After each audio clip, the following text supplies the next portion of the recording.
Been tapped on the shoulder by a spirit or an angel. No one who knew Hazel would think of her as religious.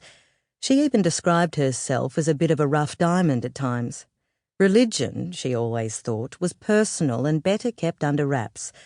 But at that moment she felt that if she put her faith in God, she knew she would cope.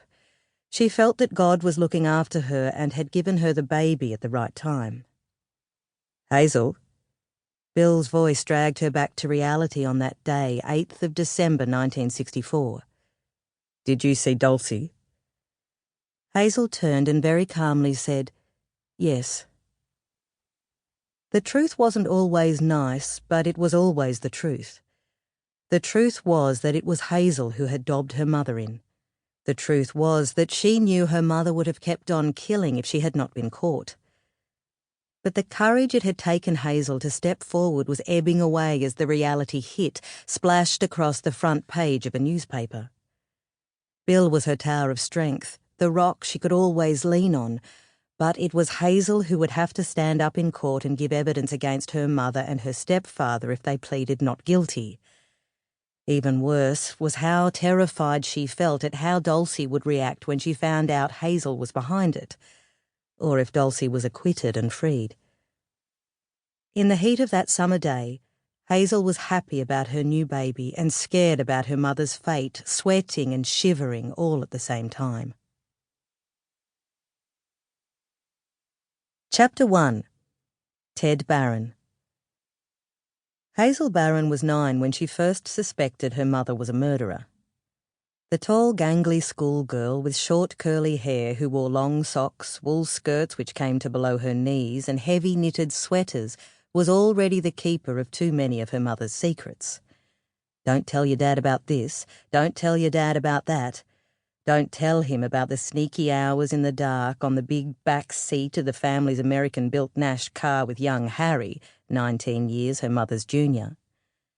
Harry was only supposed to be helping with the kids. As a kid herself, Hazel did what she was told and never even considered telling on her mum. Dulcie was also quick with her right hand to dish out a slap or worse. In those days, no one questioned using corporal punishment to keep children in line. Looking back, Hazel's suspicions should have been aroused on the night when her mother, Dulcie, then known as Hazel Dulcie Barron, gave the kids warm milk and Aspro tablets before bed.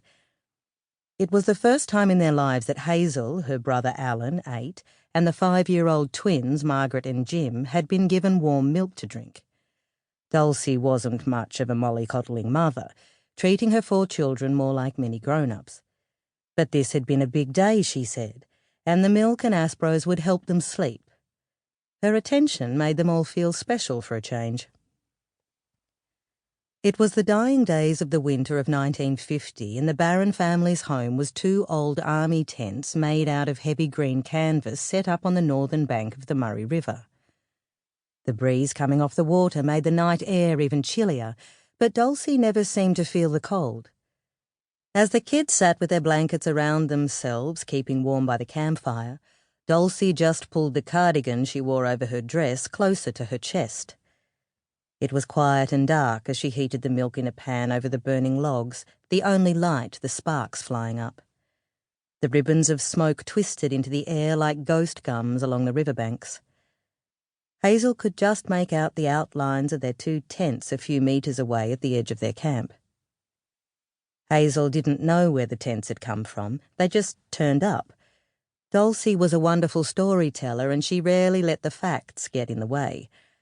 Hazel figured her mum had probably charmed someone with one of her hard luck stories, of which she had many. She had them all down pat and they were invariably successful. In the 1940s, she had done her bit for the war effort, cooking for the soldiers who were training for the army at Bonegilla Army Camp in northeast Victoria near Wodonga while the family lived nearby. In 1947, Bonegilla had become Australia's first migrant reception centre, and Hazel thought her mum had probably hustled the tents from there as army surplus. Even now, at 41, Dulcie could really turn it on. That persuasive little girl lost routine, all helpless and in need of a man to save her, it never failed. As it turned out, it was the men who needed